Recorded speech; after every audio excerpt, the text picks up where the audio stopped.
আসসালামু আলাইকুম এভরিওয়ান, সবাই কেমন আছেন? আজকে আমি আপনাদের সাথে শেয়ার করব এই কিউট প্যান্টি কাটিং এবং স্টিচিং এর ফুল টিউটোরিয়াল। তো এটি আমি 3 থেকে 4 বছরের মেয়ে বাচ্চার জন্য তৈরি করেছি। তো দেখতে পেয়েছেন আমি নিচে দিয়ে কুচি দিয়েছি এবং খুব সুন্দর করে রাবার অ্যাটাচ করে দেখিয়েছি। তো আপনারা যদি প্রথম থেকে শেষ পর্যন্ত মনোযোগ সহকারে ভিডিওটি দেখেন, ইনশাআল্লাহ আপনারা খুব সুন্দরভাবে তৈরি করে নিতে পারবেন। তো চলুন কথা না বাড়িয়ে ভিডিওটি শুরু করা যাক। তো দেখেন আমি এখানে 4 ভাঁজে কাপড়টা নিয়ে নিয়েছি, বন্ধ পাশ আমার দিকে এবং খোলা পাশ অন্য দিকে। এরপর আমি প্রথমে রাবার করার জন্য মাপ নেব। তো রাবার করার জন্য আমি 2 ইঞ্চিতে মার্ক করেছি। এরপর আমি একটা স্কেলের সাহায্যে মার্কটাকে একটু স্ট্রেট দাগ দিয়ে নিচ্ছি, দেখতে পাচ্ছেন এই তো। এরপর রাবার করার পর থেকে আমি লম্বার মাপটা নেব। তো আমি এখানে লম্বা নেব 12 ইঞ্চি পরিমাণ এবং 2 ইঞ্চি আমি নিচের দিক কুচির জন্য পরবর্তীতে নেব আর কি। তো দেখেন এখানে একটা স্কেলের সাহায্যে আমি দাগটা দিয়ে নিয়েছি। এখন আমি কোমর মাপ নেব এখানে 8 ইঞ্চি পরিমাণ আর 1 ইঞ্চি নেব এক্সট্রা সেলাইয়ের জন্য। এখানে আপনারা আপনাদের বাচ্চার মেজারমেন্ট অনুযায়ী নিয়ে নেবেন। এরপর এখান থেকে ধরে আমি 9 ইঞ্চিতে হাইয়ের মাপ নিয়েছি। এরপর আমি স্কেলের সাহায্যে এভাবে স্ট্রেট দাগ দিয়ে নেব। তো এই তো দেখেন আমি স্ট্রেট দাগ দিয়ে নিয়েছি। এরপর আমি এখানে হালকা একটু রাউন্ড করে দেব, এই তো 1 ইঞ্চির মতো।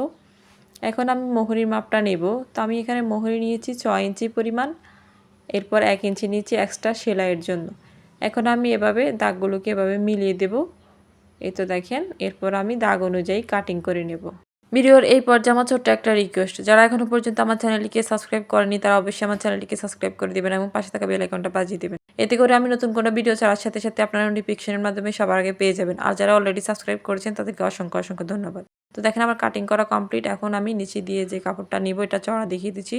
চড়া নিচে 2 ইঞ্চি পরিমাণ এবং লম্বা আপনারা যত বেশি নেবেন তত বেশি কুচি হবে। আপনারা আপনাদের প্রয়োজন মতো নিয়ে নেবেন, যতটুকু মোহরি নেবেন তার ডাবলের চেয়ে একটু বেশি নেওয়ার ট্রাই করবেন। তো দেখেন আমার কাটিং করা কমপ্লিট। এখন আমি সেলাই করব। তো সেলাই করার জন্য প্রথমে আমি নিচের কুচির কাপড়টা নিয়ে নিচ্ছি। কুচির কাপড়টিকে নিচে দিয়ে আমি 2 বার করে ভাঁজ দিয়ে এখন আমি সেলাই করে নিচ্ছি। তো দেখতে পেয়েছেন আমি কিভাবে ভাঁজটা দিয়েছি, একদম চিকন করে ভাঁজটা দিবেন।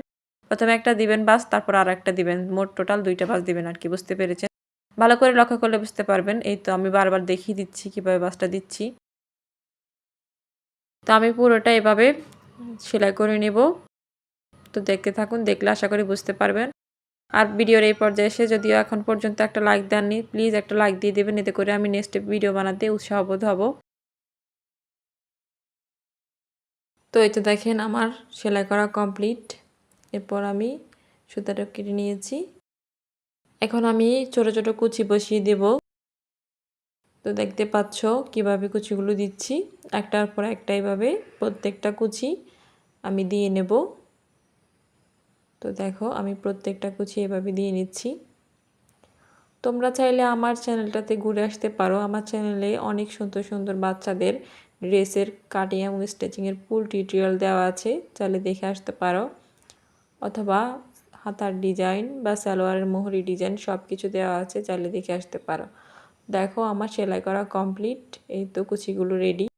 এখন আমি প্যান্টের মোহরির অংশটা নিয়ে নিয়েছি। তো এখানে দেখো আমি প্যান্টের কাপড়টা রেখেছি সোজা সাইডে এবং কুচির কাপড়টা উল্টো সাইডে রেখে এখন আমি কুচিগুলো সেট করে নিচ্ছি। তো দেখো এই তো এখন আমি সেলাইটা করে নিয়েছি। সেলাইটা দিতে হবে যে আগের কুচি দেওয়ার সময় যে সেলাইটা দিয়েছি ওই সেলাই উপরে দিতে হবে, যাতে করে সেলাইটা আর দেখা না যায়। তো দেখো আমি এখন অতিরিক্ত কুচিগুলো এভাবে কেটে নিচ্ছি।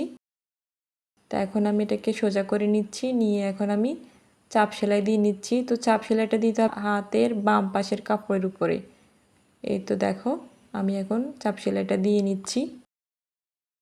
তো এই তো দেখো আমার সেলাইটা করা কমপ্লিট। তো একই নিয়মে আমি অপর পাশের মোহরির অংশটা সেলাই করে নিয়েছি।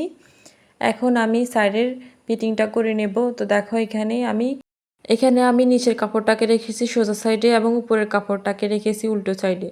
তো দুটো কাপড় ভালো করে সেট করে প্রথমে আমি একটা সেলাই করে নিচ্ছি। তো এই তো দেখো আমি সেট করে নিচ্ছি ভালো করে, তারপর আমি সেলাইটা করে নিচ্ছি। এরপর আমি ডাবল সেলাইটা করে নেব। তো এই তো দেখো আমি ডাবল সেলাইটা করে নিচ্ছি। তো একই নিয়মে আমি অপর পাশেও সেলাইটা করে নেব। তো দেখো এই তো আমি অফ ক্যামেরায় এখন অপর পাশের এটাও সেলাই করে নেব। এই তো এখানে দেখতে পাচ্ছ সেলাই করে নিয়েছি। এখন আমি যে নিচের হাইয়ের অংশটা আছে ওইটা সেলাই করে নেব। তো এর জন্য আমি 1 ইঞ্চিতে এভাবে প্রথমে মার্কটা করে নিয়েছি। এরপর আমি এখন সেলাইটা করে নেব। প্রথমে এখানে ডাবল স্টিচ দিয়ে নিচ্ছি, এখন সেলাইটা করতেছি। তো আগে ভালো করে সুন্দরভাবে কাপড়গুলোকে সেট করে নিতে হবে। এরপর সেলাইটা করতে হবে। এখানে প্রথমে একটা সেলাই দিতে হবে, দেন ডাবল সেলাই করতে হবে। তো দেখো প্রথমে আমি একটা সেলাই দিয়ে নিচ্ছি, এরপর আমি ডাবল সেলাই করে নেব। তো যারা সেলাইয়ের কাজে একদম নতুন আছো তারা যদি ভিডিওটি স্কিপ না করে মনোযোগ সহকারে দেখো, আশা করি ইনশাল্লাহ তোমরা খুব সহজে তৈরি করে নিতে পারবে এই প্যান্টটি, কারণ এটা খুবই সহজ তৈরি করতে। তো দেখো আমার সেলাই করা কমপ্লিট। এখন আমি রাবার গড়ার জন্য তৈরি করব। তো প্রথমে এখানে চিকন করে একটা ভাঁজ দিয়ে উল্টো সাইড থেকে আর কি সেলাইটা করতে হবে। তো দেখতে পাচ্ছ আমি সেলাইটা করে নিচ্ছি। চিকন করে প্রথমে একটা ভাঁজ দিয়ে নিচ্ছি, ভাঁজ দিয়ে আমি পুরো রাউন্ডে এভাবে সেলাই করে নেব। তো দেখতে পাচ্ছ এই তো আমার সেলাই করা কমপ্লিট। এরপর আমি রাবার নেব। তো দেখো রাবারটা আমি প্রথমে মেপে নিচ্ছি। এখানে রাবার হবে আমার 14 ইঞ্চি, তা আমি এর থেকে আরও 3 ইঞ্চি বাড়তি নিচ্ছি, 17 ইঞ্চি।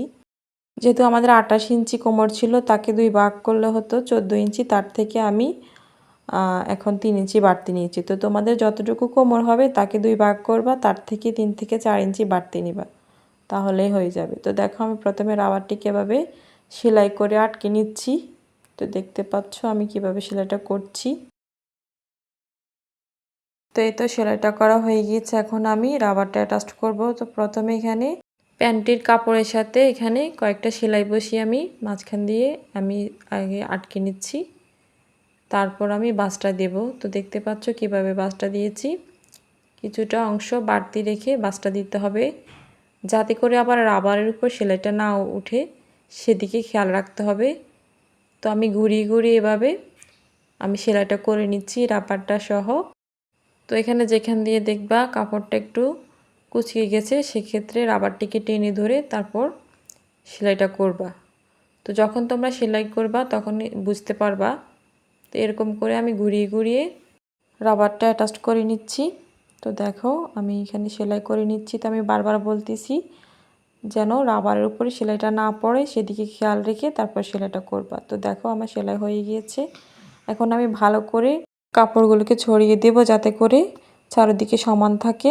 এরপর আমি মাঝখান থেকে একটা সেলাই বসিয়ে দেব রাবারের উপরে। তো অবশ্যই সেলাই করার সময় ভালো করে টেনে ধরে 2 পাশ থেকে সেলাইটা দিতে হবে। আমার চ্যানেলে অলরেডি অনেক ভিডিও আছে কিভাবে রাবার অ্যাটাচ করতে হয়, চলো তোমরা ওইভাবে দেখে আসতে পারো। তোমাদের কাছে যেটা সহজ মনে হবে তোমরা সেইটা নিয়মটা ফলো করে রাবার অ্যাটাচ করে নিতে পারো। তো দেখো আমার রাবার অ্যাটাচ করে নেওয়া কমপ্লিট। তো দেখতে পেয়েছো আমি খুব সহজভাবে কিভাবে তোমাদেরকে দেখিয়েছি। আজকের ভিডিওটি যদি তোমাদের ভালো লেগে যায় তাহলে অবশ্যই আমার চ্যানেলটিকে সাবস্ক্রাইব করা তো একদমই ভুলবে না। আজকের মতো এই পর্যন্ত, ভালো থাকবে, সুস্থ থাকবে, দেখা হবে নেক্সট কোনো ভিডিওতে ইনশাআল্লাহ। আল্লাহ হাফেজ।